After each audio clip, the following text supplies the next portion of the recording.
Alright, magandang tanghali po. One Gun Pilipinas, no? Short live tayo mga kapatid, no? At magbibigay linaw na naman tayo, no, sa mga usapin na dapat nating malaman at maintindihan dito sa loob po ng One Gun Pilipinas, mga kapatid, no? Thank you Kuya Oscar de los Reyes. Thank you for watching, ano? Nakaabang kaagad ang Kuya Oscar. Magandang tanghali po. Alas 12:47 ng tanghali po ngayon, Martes, no? Today is March 4, no? Mga kapatid, salamat po sa mga nakaantabay na mga kapatid natin sa One Gun Pilipinas, mga kapatid ko. Thank you for watching, no? Kumusta po kayo? At masyado tayong busy kaya hindi po tayo nakakapag-live, no? But at any rate, ayan po, at live tayo ngayon. At meron po tayong mahalagang pag-uusapan na naman, no? So ganito lang po tayo rito sa OGP, no? Pag may mga medyo nakukonfuse ang mga member, magla-live tayo at syempre we have to explain, no? Kailangan nating magpaliwanag at magbigay linaw, mga kapatid ko, no? Ganito po ang ating ginagawa na sa loob ng sobra 2 taon na, no? Almost 2 years of doing this, no? To serve our member dito sa One Gun Pilipinas, no? At sana po patuloy pa rin po kaming nagiging makabuluhan sa inyo, lalo po sa mga nanonood nating miyembro, no? Apo, at sana po nakakatulong yung ating mga ginagawang mga ganitong programa para po lalo tayong hindi magkamali sa mga desisyon natin. At lalo na po patungkol sa paggamit ng baril, mga kapatid, napaka-importante niyan, no? Opo, napaka-importante niyan para sa ating mga gun owner, no? So, sabi nga po natin, hindi po tayo nagbaril para tayo ay mapahamak, no? Bagkus, ang intensyon natin nung tayo ay nag-purchase ng baril ay maisalba yung ating buhay at buhay ng ating mga minamahal, yung ating mga mahal sa buhay, yung ating pamilya, mga kapatid, no? So, salamat po, no? Ayan, at dumadami na yung mga nanonood. Salamat po. Paki-share na lang po, mga kapatid, no? Pa-share na lang po sa ating mga GCs at sa inyong mga FB groups natin para po marami tayong maabot, no? Ayan po. Maraming salamat po sa patuloy na pakikiisa sa One Gun Pilipinas, mga kapatid. Ayan.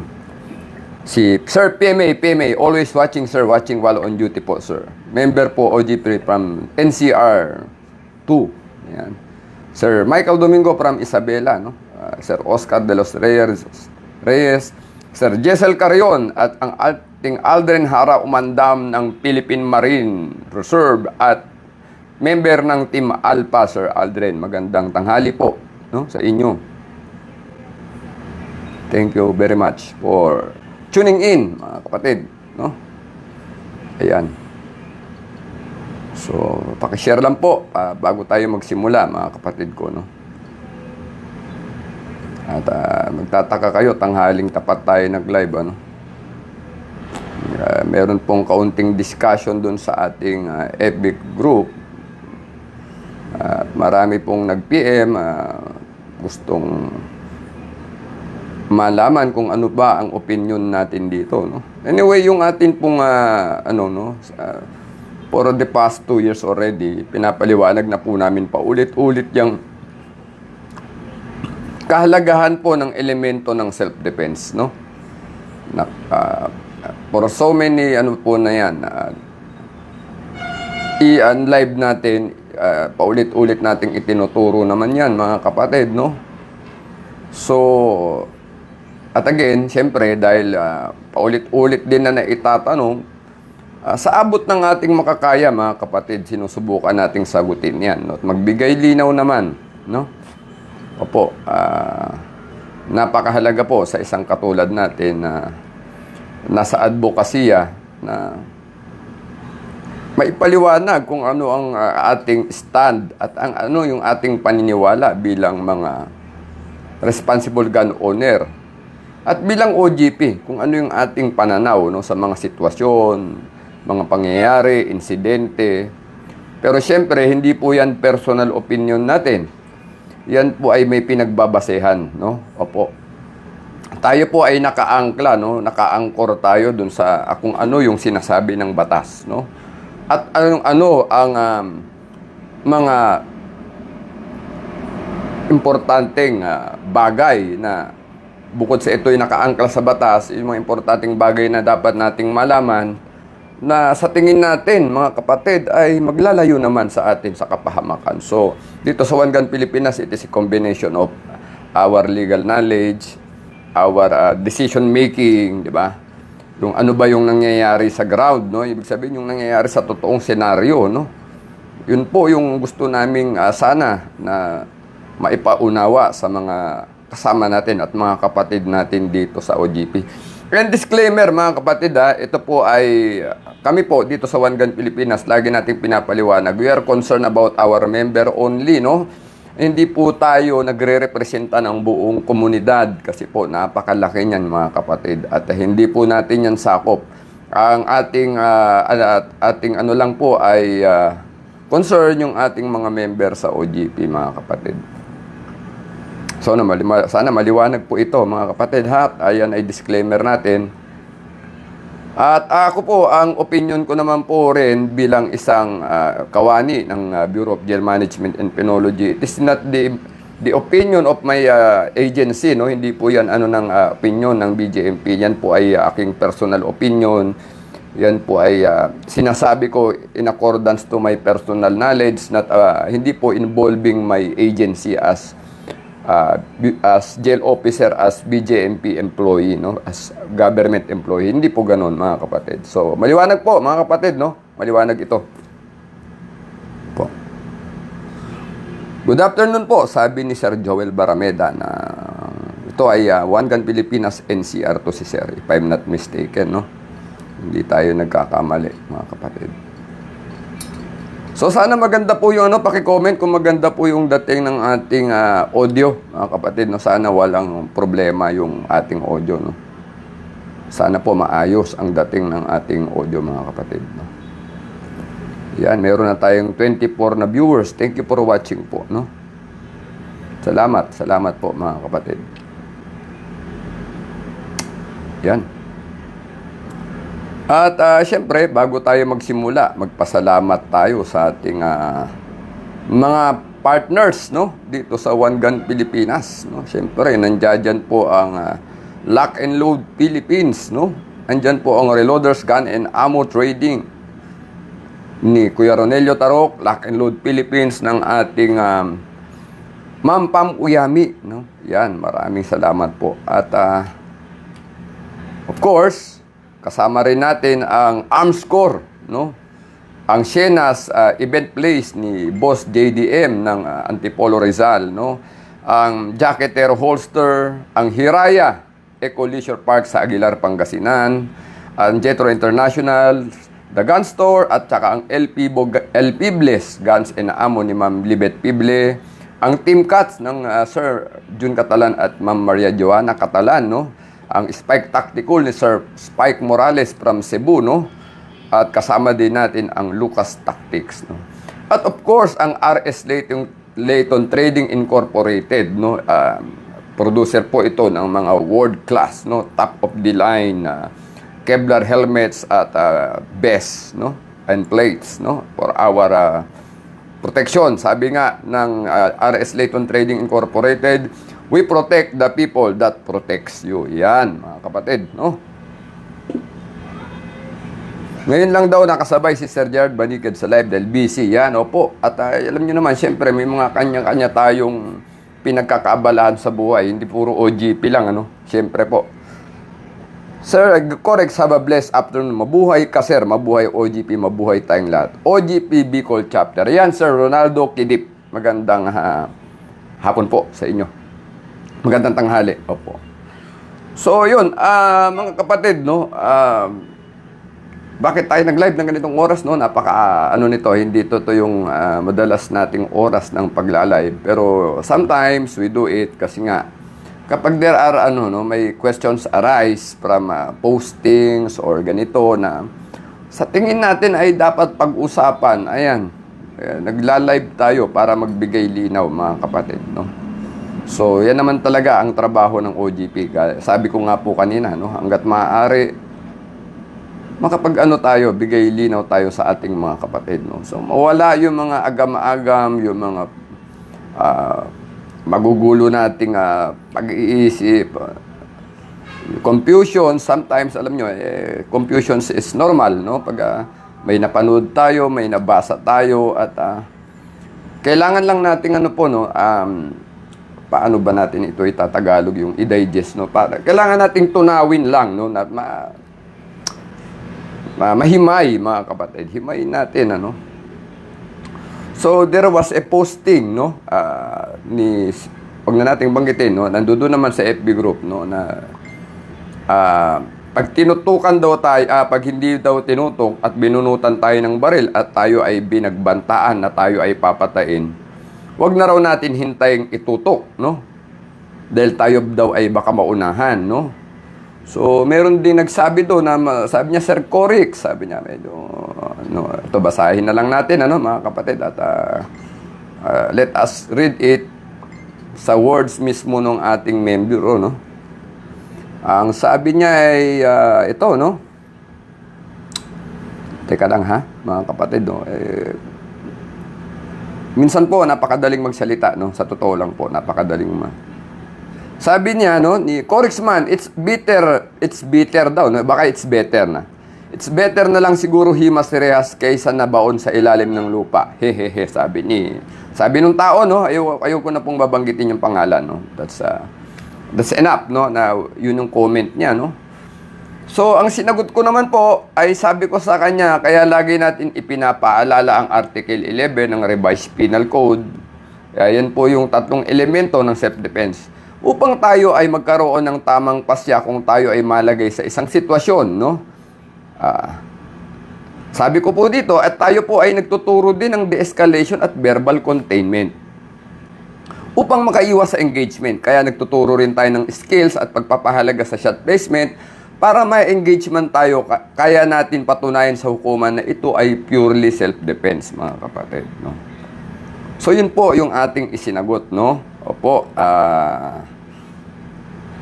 at sinabi ko rin doon sa tao, marami pong paraan, sir, na wag mauwi ang sitwasyon sa barilan o patayan, sir. Sabi ko rin, sa 18 years ko po na serbisyo, maging sa loob ng kulungan, na kadalasan ay sanay sa katayan ng tao ang mga nakakulong. Nagagamit po ang de-escalation or verbal containment.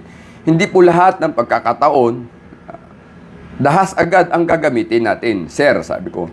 Sa bandang huli, ikakasira ng buhay natin. So, yun po yung aking paliwanag, mga kapatid, no? Oo. So, sumagot naman yung member, no? Sana, sir, sinabi ko rin sa kanya, sabi ko, sana, sir, mapanood nyo ang mga live namin sa OGP para po mas maunawaan nyo ang katuruan natin dito sa grupo po. Sabi ko, no? Sumagot naman po yung member, no? Sabi niya, thank you sa always paggabay at pagpapaabot ng aral sa mga gun owner, no? So, yan, sabi ko naman, kapag may opisina na tayo, mas marami pa po tayong maituturo. Kasi dito po, very limited, mga kapatid. Hindi po natin pwedeng mag-lay tayo ng cards dito. Not all person watching us sa live ay may mga mabubuting puso. Pasensya na po kayo, no? Opo, solely, gusto po namin talagang mapulblas namin ng turo ay talagang yung mga member na namin. Kasi kilala na namin kayo, we have your identity with us, mayroon kayong records. So, alam namin na kayo po ay responsible gun owner kasi kayo po ay may record namin. Kayo po ay nasa database namin, no, mga kapatid, no? So, yun, hindi po ito malabong paliwanag, mga kapatid, no, na kaya po tayo nagtuturo ng mga skills. Shot placement, eto, tayo nga po, ako'y tinatawanan. Pag nagtuturo, ba't pa dalawa-dalawang bala lang, no? Yan po ay nakadesenyo para po sa ating self-defense purpose, no? Yung dalawang bala pa po kasi kaya pa nating i-justify yan. Pero pag pinutukan na po natin yung 3, 4, 5, 6 o inubos natin yung isang magazine sa isang tao, paano natin yan patutunayan na self-defense? That's overkill, mga kapatid. So kung dalawang bala yan na ipasok nyo sa tamang pupuntahan ng bala, yung bala natin pumunta sa tamang parte ng katawan, na manyu-neutralize siya, na hindi niya na tayo maatake, kaya po natin yan tindigan sa hukuman, no, mga kapatid. Kaya 2 bala po madalas ang conditioning ko sa training. Kasi sa self-defense po, as much as possible, yung 2 bala po nyo na yon ay capable na i-incapacitate po yung ating attacker, no? Yung ating aatake sa atin or sa mga mahal natin sa buhay, mga kapatid. So yun po yung design niyan, bakit laging 2, no? Kaya marami akong kritiko dyan, bakit 2 lang daw yung putok, no? Tapos sasabihin ko daw, maganda yung baril. Sa 2 putok ko na tumama ng alpha yun at nagdikit, hindi pa po ba maganda yung baril, mga kapatid, no? Sa pananiwala ko. Ibig sabihin, accurate na po yun. So sa performance, doon na po natin malalaman pag pinutok-putok natin ng paulit-ulit kung magjajamba o magloloko, mga kapatid. Pero yung tumama ka sa first 2 shot na hindi mo naman baril yun, that's a good evidence na yung baril po ay maganda dahil accurate naman po, no? Nga po. So yung ibang aspect niyan, reliability or other durability, malalaman na lang po natin yan later on, no, mga kapatid, no? Habang tayo ay pumuputok, mga kapatid. Pero sa ngayon po, hindi na po ganun kahirap mag-research, no? May mga YouTube, may mga kakilala tayong magagaling sa baril na pwede natin pagtanungan, no? Iba na po yung panahon, no? Ang dami na po tayong sources of information, no? Opo. Parang na-meet na kita, sir, sa Tomas Morato sa Capredis Bar. I don't know, no? Parang hindi po yata ako nagbabar, sir, no? Sir Tata Olats, no? Opo, Predis Bar, no? Kung restaurant yan, pwede siguro. Pero kung beer house yata, sir, hindi po yata ako nagbe-beer house, sir, no? Opo, siguro kung pupunta man ako sa beer house, hindi ako iinom. Baka may kinausap lang na tao. Pero Predis Bar sa Tomas Morato, I don't remember po, Sir Tata Olats, no? Madalas po yata ako dyan dati, nakakapunta ako sa Tomas Morato, dun sa Kape Mesa yata yun, yung restaurant po, Mesa. Dahil taga dyan po yung aking student sa baril, si Sir Reginald T.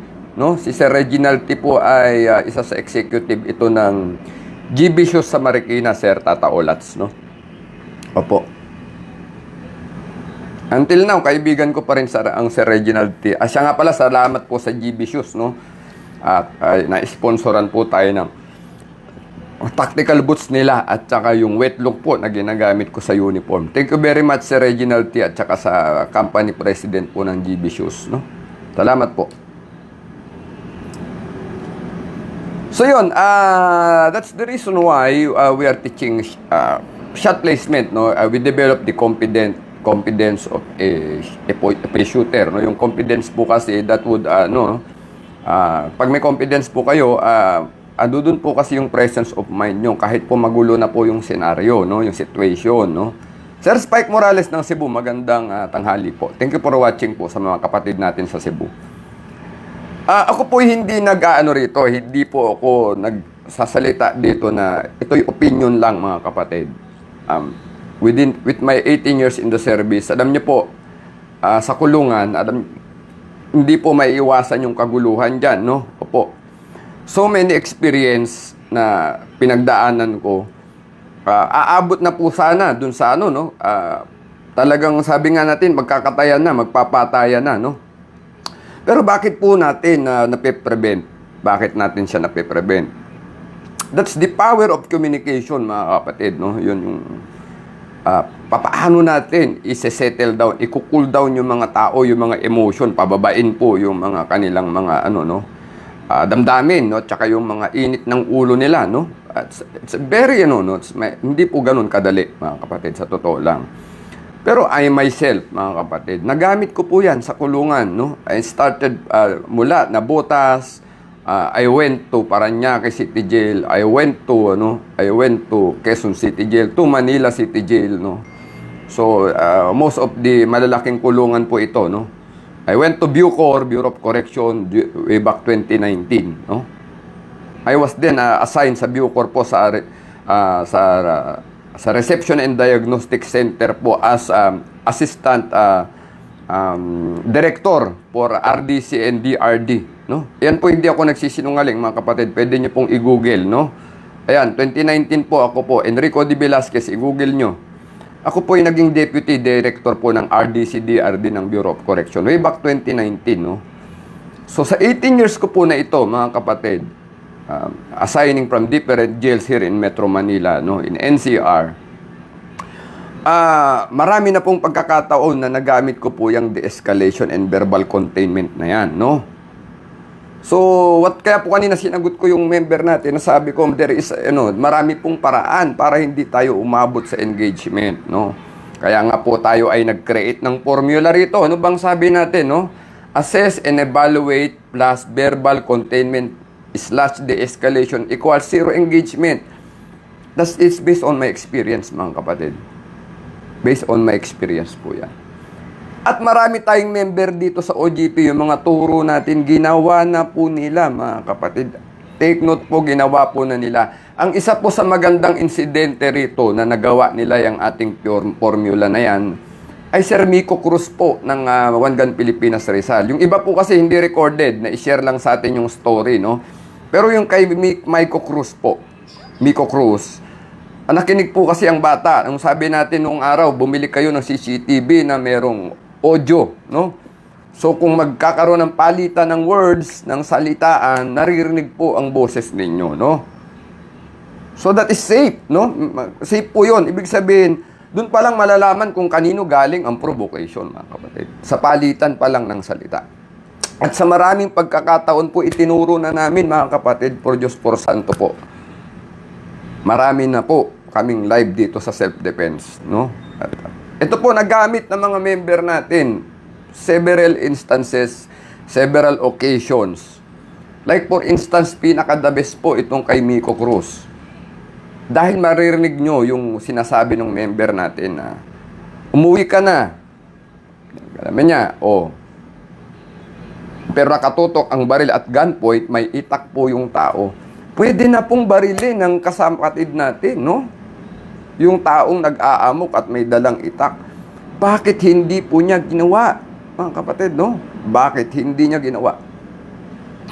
Kasi nga po, nakuha pa niya sa verbal containment. Nakuha pa niya sa de-escalation. Like what I did po sa mga experiences ko sa kulungan, no? Sa Pihita, no? Civilian po ang Sir Miko Cruz, no?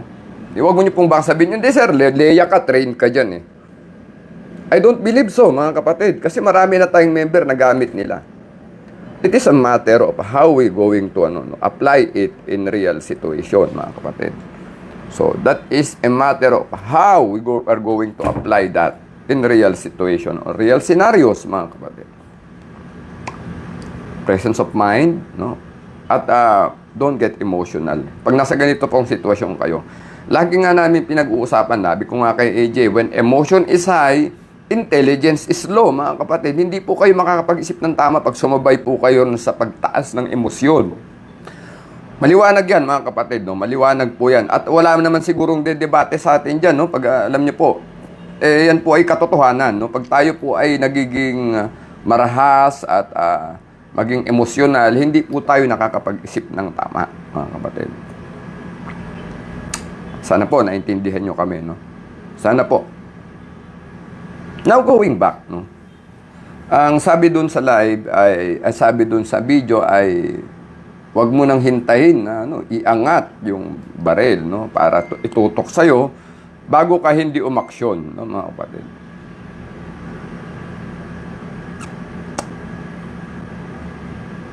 Bigyan ko po kayo ng sitwasyon, no? Bigyan ko po kayo ng sitwasyon. Mayroon po tayo isang gwardiya na member sa Bulacan, no? Duty siya sa gabi. Panggabing duty po itong kapatid natin taga Bulacan na gwardiya, no? While on tour of duty siya sa tapat ng establishment, may lalaki po may dalang sumpak, no? According to him, nung una, sukbit daw yung sumpak, may hinawakan na, no? So, sumpak nung tao at shotgun ng ng gwardiya, no? But they have the same caliber, no? That is 12 gauge, mga kapatid, no?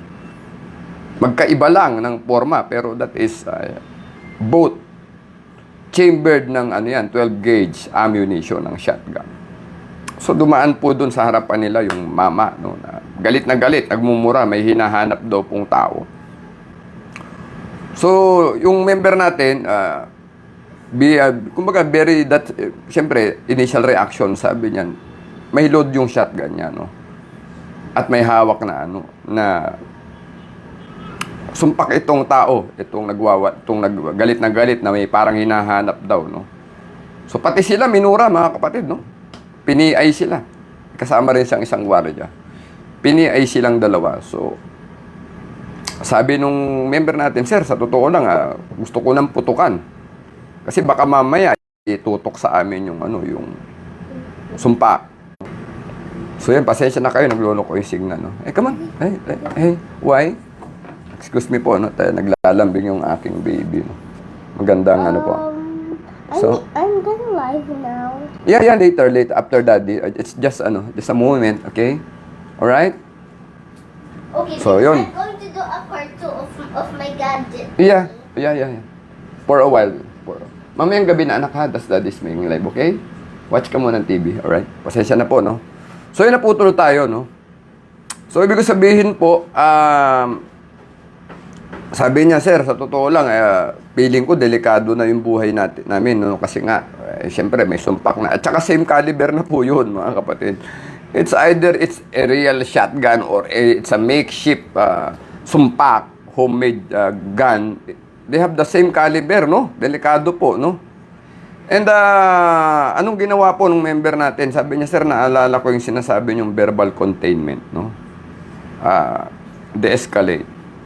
Huwag banggain ng apoy ang apoy. Sabi niya, banggain ng tubig ang apoy. Yun po kasi ang turo natin. We do not fight fire with fire. We fight it with water. Please, it's noisy, okay? Sorry, it's noisy. So, sabi natin, ang turo po natin sa OGP, we do not fight fire with fire. We fight fire with water, mga kapatid, no?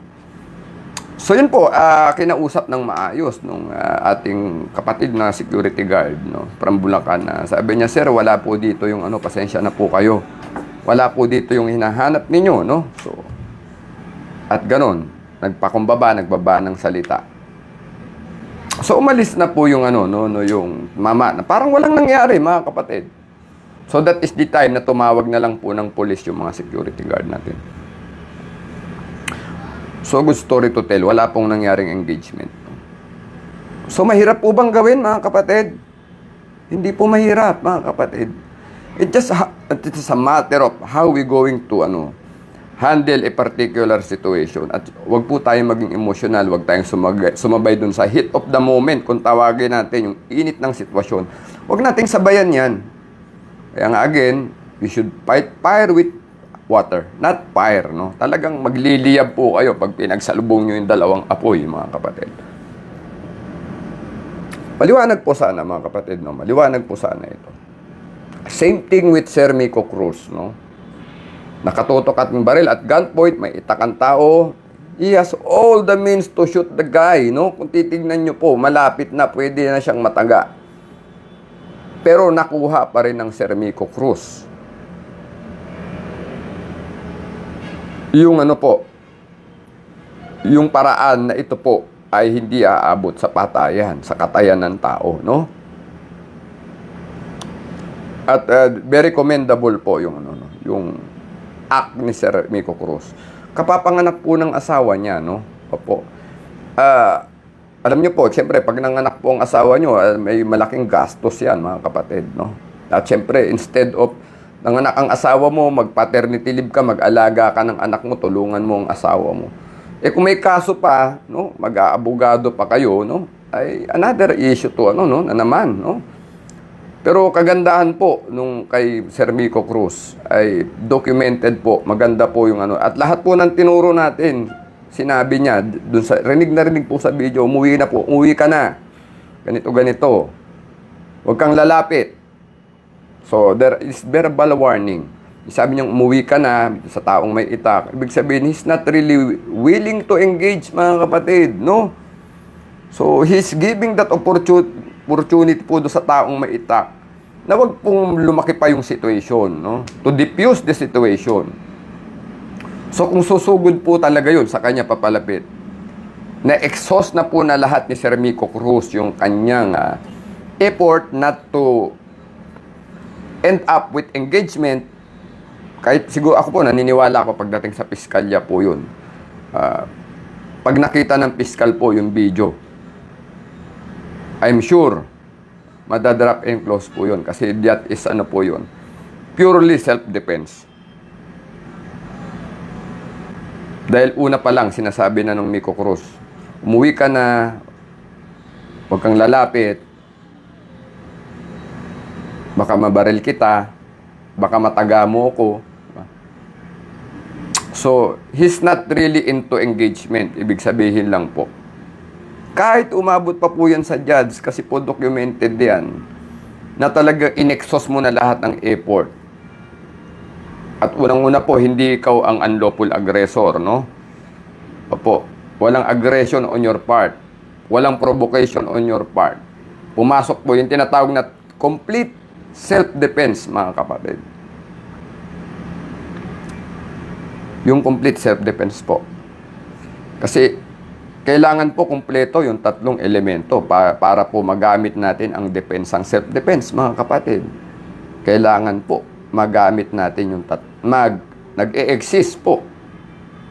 The three elements of self-defense should and must be present in order to use it as a defense, as valid self-defense, complete self-defense, mga kapatid. Unlawful aggression, reasonable necessity, lack of sufficient provocation on the part of the one defending himself, no?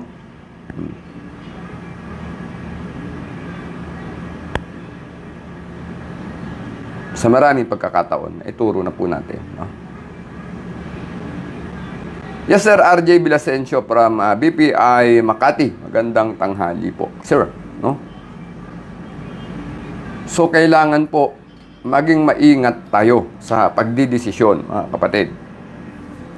Huwag po tayong magpadala lang sa ating presumption, no? Opo.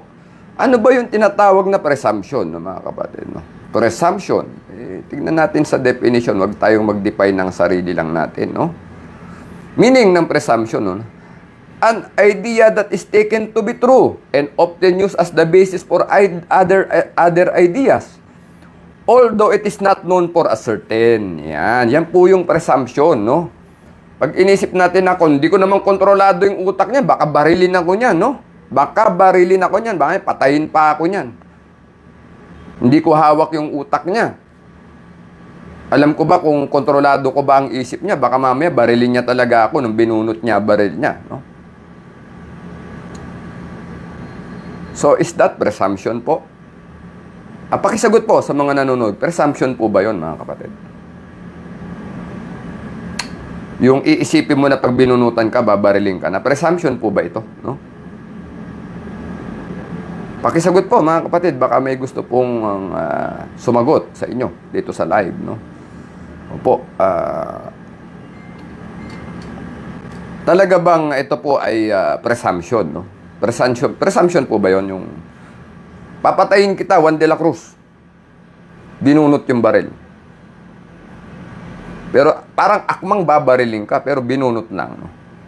Papatayin kita. Presumption po ba yun na papatayin ka niya talaga? Talagang papatayin ka ba niya?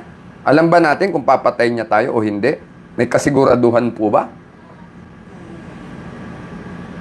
Please, pasagot po kung yan ay presumption o yan ay ano lang, ating conclusion, no, na tayo ay babarilin nga, no? And who knows ba, tama naman, sino bang nakakaalam kung babarilin ka o hindi, no?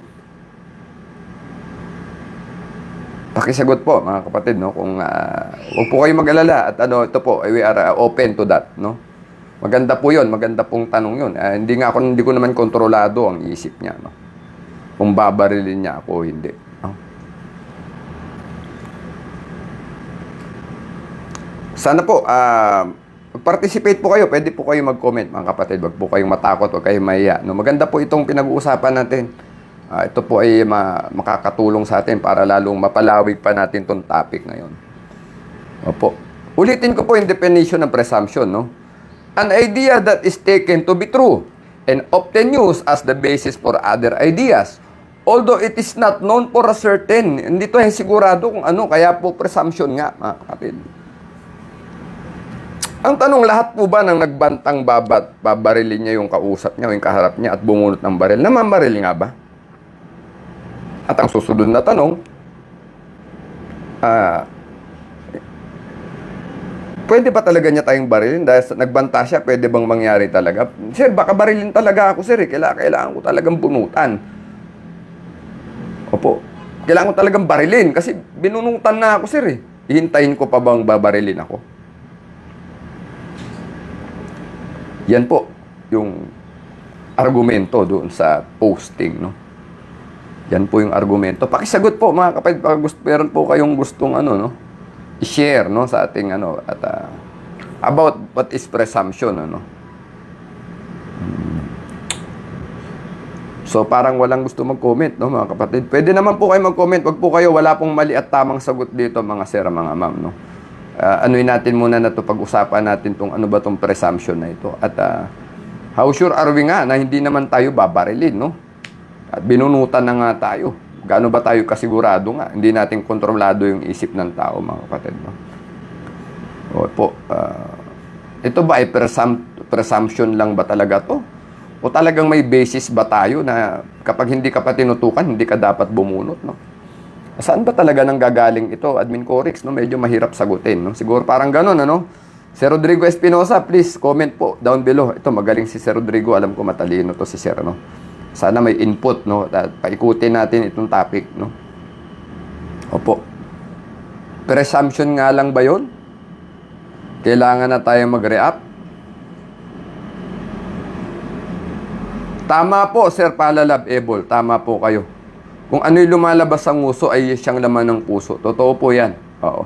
Hindi natin kayang itago yan, mga kapatid, kung ano yung nasa isip natin at nasa puso natin. Kasi lumalabas po yan ng kusa.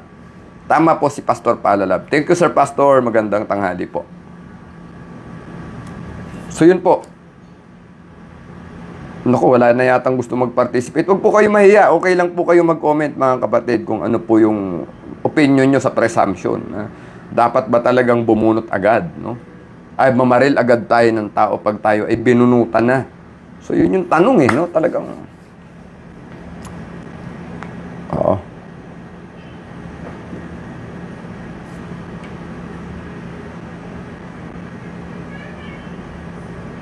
Presumption, no? Ituloy natin, ano? Yung susunod na according to dictionary. Ito, ano po ito, sa Oxford to, no? Pwede nyo po i-google, ano? Hindi po ako nag-iimbento ng ano. Ito po, kaya binabasa natin, ano? I-google nyo po yung presumption. Dun sa second definition, ano, ito po. Sana wag po ma-offend yung mga kapatid natin, ano. Kaya po, we do not really, I don't really, agree with presumption, no. Bukod sa ito po ay uncertain kasi not known for a certain, Hindi po ito sigurado, mga kapatid. Mamimili lang tayo sa sigurado at hindi sigurado, pero for sure, pipiliin nyo yung sigurado, no? Doon po sa number 2 definition ng presumption, meron po siyang sinasabi rito, no? Sana po may Google nyo, no, yung presumption, dito sa Oxford Language definition, no? Nakalagay po sa number 2 definition. Ito po ang sinasabi niya, mga kapatid, no? Behavior perceived as arrogant, disrespectful, and transgressing the limit of what is permitted or appropriate. No, grabe, di ba? Ulitin ko po doon sa pangalawang definition ng presumption. Ang number 1 po, an idea that is taken to be true and often used as the basis for other ideas. Although it is not known for a certain. Ibig sabihin, hindi sigurado. Sa number 2 definition niya or description niya, what is presumption? Ito po ang sinasabi, mga kapatid, ano? Behavior perceived as arrogant, disrespectful, and transgressing the limit of what is permitted or appropriate. Ibig sabihin, kapag nag-presume ka, lumalagpas na po kayo dun sa dapat lamang, mga kapatid. Yung nararapat at dapat lang. What is appropriate? You're transgressing from it. Lumalagpas po kayo doon. O, alam naman natin, pag tayo ay lumagpas sa tama, yun po ay mali na, mga kapatid. Pag tayo ay lumagpas sa kung ano ang sinasabi ng batas, yun po ay mali na, mga kapatid.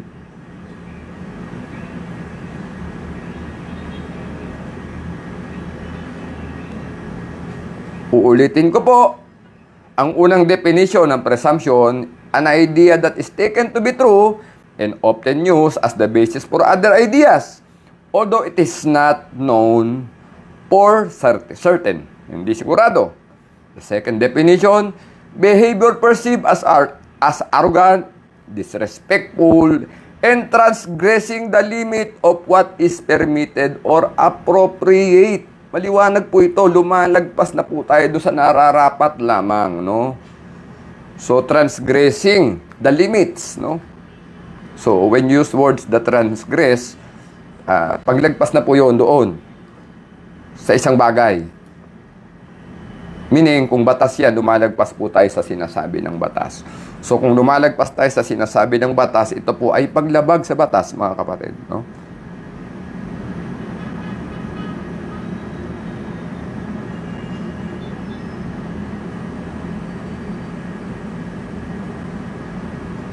Opo, mga kapatid.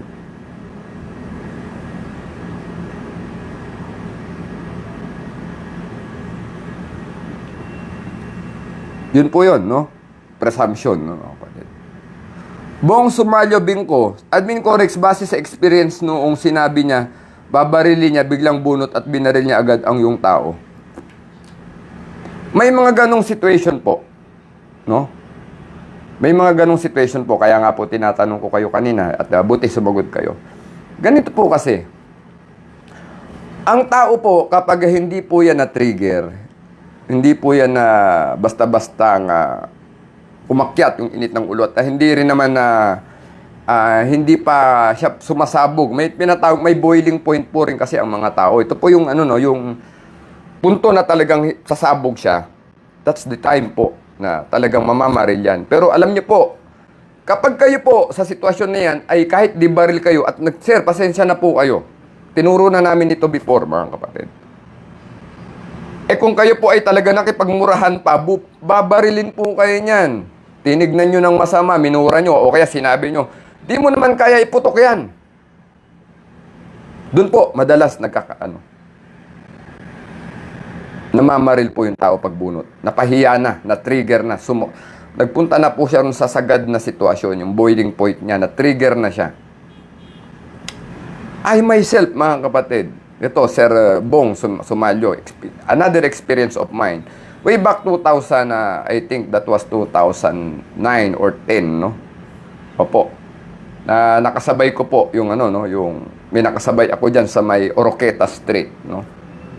So, pag andar ko po, tumalsik po yung putik doon sa Tumalsik po yung putik doon sa sasakyan ng isang tao, hindi ako magkamali, parang ang kotse, I don't remember kung ito ba ay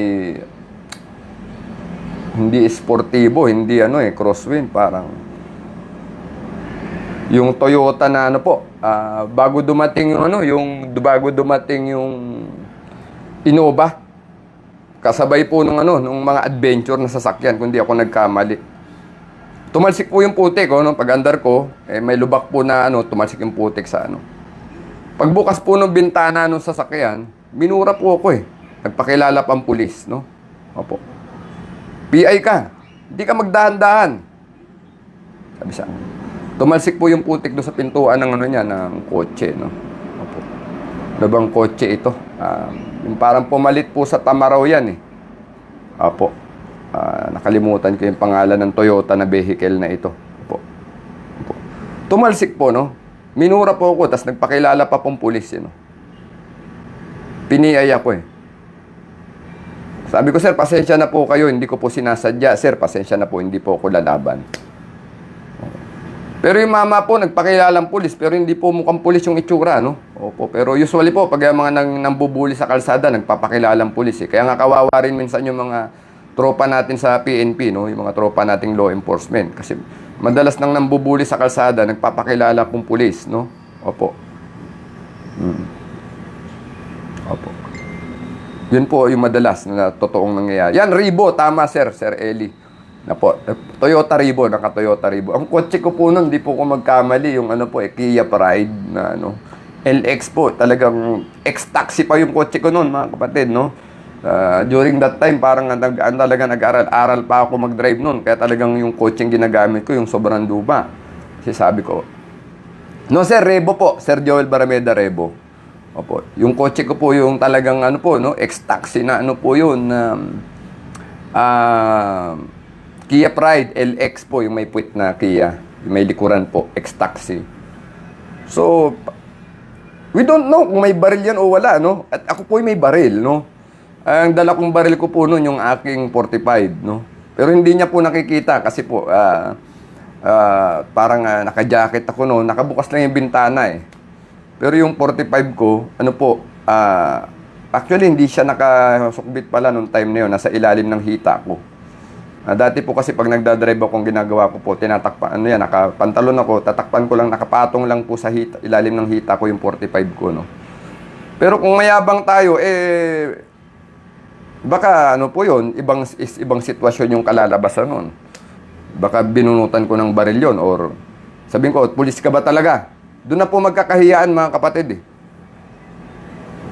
Kung totoong pulis nga or whatsoever o kaya civilian gun owner na nagpapakilala lang na pulis. Marami pong pwedeng maraming pwedeng mangyari. So dahil lang po dun sa talsik na yon at hindi tayo nagpakumbaba, baka po nagbarilan po kami ng mama kung hindi rin po tayo nagpakumbaba, no. So yun po sinabi ko, sir, pasensya na po kayo, hindi po ako lalaban, pulis po pala kayo, no. Pasensya na po kayo, no. So, hindi na po humaba yung senaryo, no, mga kapatid. So, yung sinasabi po na bubunutan, alam nyo po, may nag-trigger na, nag-trigger na situation. May isa doon na hindi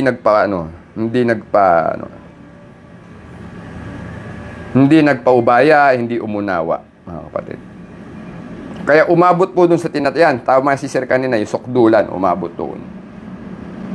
Walang nagpakumbaba. Kaya nagbangga yan eh. Magbabangga po kasi talaga yan. Pag may isa dyan na hindi nagbigay. Bangga yan. Magkakaroon talaga dyan ng head-to-head, talaga yan. Collision, sabi nga. Walang nagbigay eh. Walang umiiwas eh. Sabi nung kasi hindi ako iiwas. Right of way ko to. Ako hindi rin ako iiwas. Bahala ka sa buhay mo. Boom! Dalawang kotse, bangga po yan. It's no difference, mga kapatid. Diba?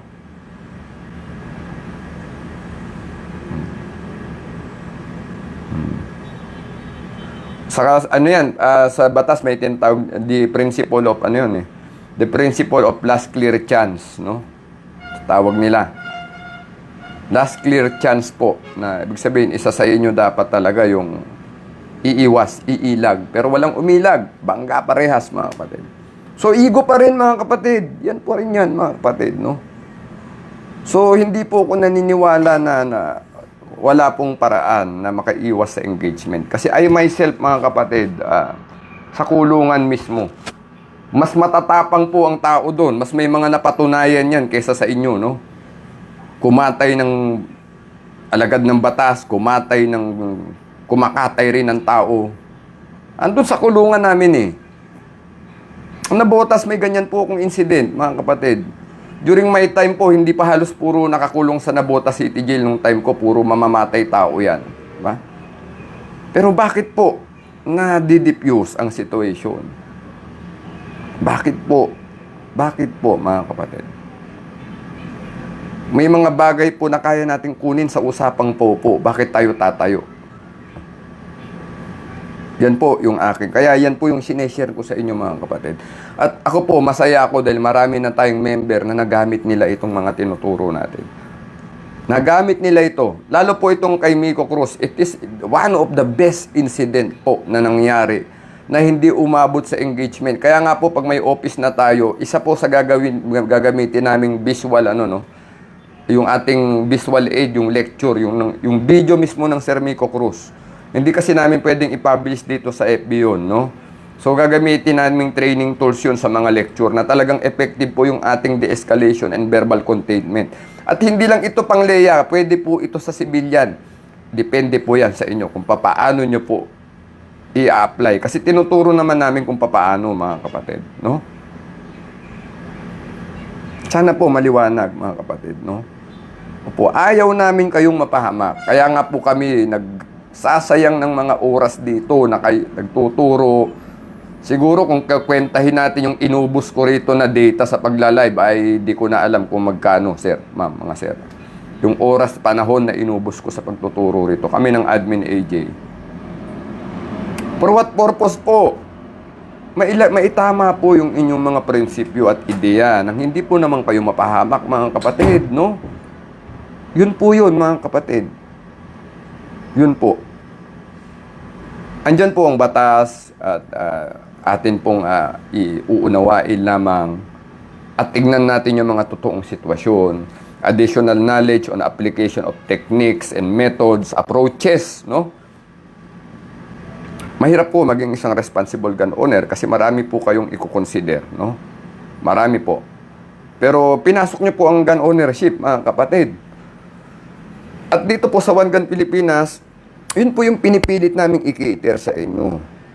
Kaya nga po, makikinig na lang po tayo, mga kapatid. Tapos pag kayo ay nalalabuan, magtanong kayo kung ano kaya po namin sagutin sa abot ng aming makakaya. Wala pong ganitong grupo na na magtiyatyaga sa inyo, mga kapatid, na ganito. As of now, wala pong ganitong nag-exist na grupo na gagabayan po kayo all the way, no? Everything under the sun, sinasagot po ang mga katanungan ninyo. I don't know if there is an existing group like us na ganito po yung ginagawa na nagmamalasakit sa mga members. Let me know kung meron po, no? For 2 years, we're spending so much of our time and effort to serve you people, no? Ang kapag kayo po ay napahamak na, siguro po wala na kaming kasalanan kasi we have done our part. Kung nakinig kayo or hindi, it's your decision, mga kapatid. It's your decision.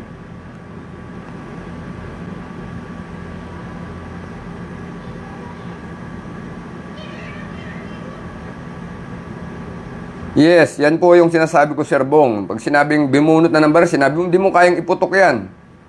Diyan na po. Meron nga po kaming kwento niya, na kwento ko na last time, yung bata na, na taga-balot, yung inaalagaan namin. Ginagamit namin yung pag naghahanap kami ng pugante nung araw, no?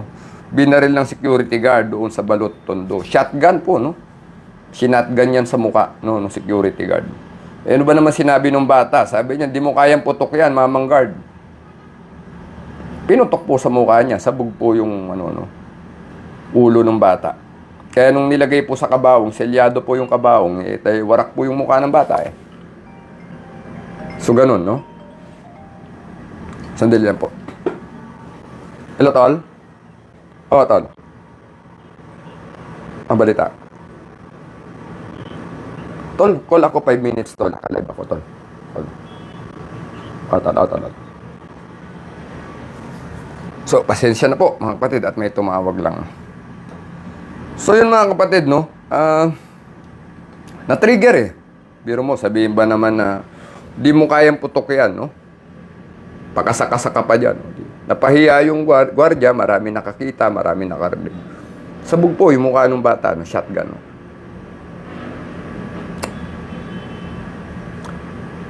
Pwede po tayong gumamit ng mga words para ma-diffuse, maibaba po yung tension, no? Ganun yung kami nyo, bro. Pasensya na kayo, hindi ako lalaban, no? Like what yung experience ko ron sa nagpakilalang pulis. Sabi ko nga, sa tingin ko, hindi po pulis, eh. So, kaming mga nasa law enforcement, ramdam po namin yung totoo sa hindi totoo, no? Po, isa lang po yung training namin, mga kapatid. Isa lang po, no? Ramdam namin yung peke sa totoo. So, we cannot, ewan ko lang po, no? Ito po, sa ko lang po ito, sa experience ko. Alam po namin, eh. Sa tingin ko po, hindi totoong pulis, no? Pero I do not know, kung mamaya may baril din talaga, kahit civilian o kung sino man yun, may baril yun. So, kung tinanong ko, kung pulis ka ba talaga, saan ang ID mo? Ginanon ko yun. Siyempre, na yun, matitrigger na siya doon. Ayaw na niyang ma-verify kung pulis siya o hindi. Kung totoong pulis siya, pwedeng maglabas siya ng ID. Pero sa tingin ko nga, I doubt na pulis po ito kasi po, iba po eh. Iba po yung pakiramdam, no? Kung may baril yun, barilan po yun. Pwede pong umabot sa gano'n. Magkatapat na po yung kotse namin. Ito po ako, yung Kia, ito po yung yung Revo. Minumura po niya ako nun. PI ka. Hindi ka magdahan-dahan. Actually, sarado nga yung bintana niya, binuksan pa niya. Ako naman po, yung kotse ko na walang aircon, kaya nakabukas po yung bintana, mga kapatid. So yun. May mga paraan, no? Yes, sir, dudes skinins, sir. Oo. Pero pag tayo po, ang mood natin, tayo po, ganito kasi, no, mga kapatid, no, i-explain natin sa inyo, no? Kapag ikaw ay fighting mood talaga, it's like you're hunting, naghahanap ka talaga ng engagement, pag ganun yung ano ng mindset ng isip mo. Pero pag kayo po ay naka-mindset na defense, alerto kayo, pero you are not about to, hindi po kayo ang magiging mag-o-offense. You will wait for be the one attacking. Ma'am, nakakulong sa Quezon City Jail. JO1 ako noong 2014, no? Until now, hinahatid ko pa ng escorting sa Malabon. Nakadalawang balik na po ako sa Quezon City Jail, no? Umalis po ako ng Quezon City Jail 2016 January. Bumalik ako ng Quezon City Jail September 2021, nakakulong pa rin siya. Pumunta ako ng Manila ng 2022. Bumalik po ako ng 2024 ng May sa Quezon City Jail. Nandun pa rin siya. Ine-escortan ko pa rin po doon sa Malabon, RTC, mga kapatid. Por Diyos, por Santo po. Iniwan na siya ng asawa niya, namatay na po ang anak niya. Wala na siyang pera, dati may lawyer siya. Ngayon wala na siyang abogado, pauna ang abogado niya. Still, wala pa ring decision po ang korte, no? Murder, mga kapatid. Sabi niya, sir, sana di ko na lang binaril. Ultimo po, namatay ang kanyang anak. Hindi niya napuntahan sa lamay, no? Opo. Kasi iniwan na siya ng asawa niya. That's the painful part of being macho, no? Being matapang and being brave, no? Yun po yung masyadong matapang tayo. We have to think of all the consequences of it. Sooner or later, we will suffer, no? Ang masakit pa dyan, most of the time, pati family nyo mag-suffer. That is why we do not really encourage na kayo po ay mapunta sa ganong situation. As much as possible, de-escalation, verbal containment, assess and evaluate, zero engagement, mga kapatid. Otherwise. By the way, sana po, alam nyo, so many live and At syempre, marami rin pumapasok na bago rito. Kaya nga pag ganito, may mga ganyang posting. Talagang naliligo tayo ng tanong. So, huwag po kayo mag-alala at sa abot ng ating makakaya, tuloy-tuloy po itong ating mga programa, no? Ang gusto lang po namin sana maitama po yung ating pananaw, yung mga prinsipyo at ideas natin. Para hindi tayo mapahamak, mga kapatid, no? Tama po, you cannot fight hate with hate. Hate is not the answer, but humility do. Tama po. Kaya nga po dito, sabi nga natin, pati psychological intervention, spiritual intervention, we are doing that. Kasi pag natuto na tayong pakambaba, nalalayo-lalo tayo sa mga engagement, sa mga awayan, sa mga troubles, no? Most of the times, guns don't kill people. It is our ego, mga kapatid. It is our pride who kills people, no? Maski naman sa Amerika, yan din ang turo naman sa kanila, no? And most of the time po kasi nakakatakot talaga ang tao kapag nagkabaril yan na iba po yung prinsipyo, no? Iba po yung prinsipyo. Talagang a guy with a gun with dangerous mindset, 'di ba? It's like a monster yan, parang halimaw po yan, no? So nakakatakot, no? Nakakatakot po pag ganyan, no? Para sasabog yan anytime, any moment, no? Hindi natin alam kung ano pong mangyayari. So yun po, no? At ganito po, mga kapatid, kung nakatutok o hindi ang baril. Tandaan po ninyo, hindi po tayo ang magbibigay ng opinion diyan. Ang hukuman, mga kapatid, ang korte. Ang korte po. Ang korte po, ang hukuman po, ang nag-a-appreciate ng mga ebidensyang pinapresenta sa korte. Hindi po ang opinion natin, itong mga social media opinion. Korte pa rin po, mga kapatid, ang magsasabi na, hindi sir, nakatutok na yan eh. Ay hindi pa nakatutok, kaya binaril ko na. Lahat po ng sasabihin natin dito sa social media, it will become an opinion. Hindi po yan court decision, mga kapatid. Kaya po ang itinuturo namin dito, yung tatlong elemento ng self-defense, at tinuturo natin yung de-escalation and verbal containment. Pero po yung sabihin natin nakatutok o hindi nakatutok ang baril, hindi po natin kayang sagutin yan individually kahit po abogado pa kayo. Kasi po, at the end of the day, yung law, yung abogado, yung batas, yung hukuman at yung hukom ang magdidesisyon kung pwede o hindi. Kung yan ay tama o hindi. Ebidensya pa rin po ang mangingibabaw at kung papaano ito i-analisa at ma-appreciate ng hukuman. It is how the court will appreciate your evidence presented, mga kapatid. So, wag natin guluhin yung mga isip ng mga tao. Korte pa rin po. Hindi po yung public opinion, mga kapatid. Yung public opinion po, malayong-malayo po yan sa court decision. It is either RTC decision o Supreme Court decision or Court of Appeal decision. Malayo po yan sa mga sinasabi lang natin dito sa social media. Kaya po dito sa OGP, maingat kami. Kaya nga sabi namin lagi, binabaon namin sa isip ninyo yung elemento ng self-defense, yung what to do in case of ganito, ganyan. At ano bang dapat gawin para makaiwas. Yun po yung aming ginagawa. No?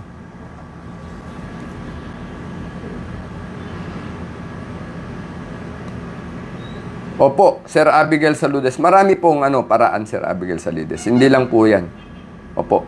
Kaya nga po pag may opisina natin, ituturo po namin yan. Pati yung manner ng pananalita, yung gate, no?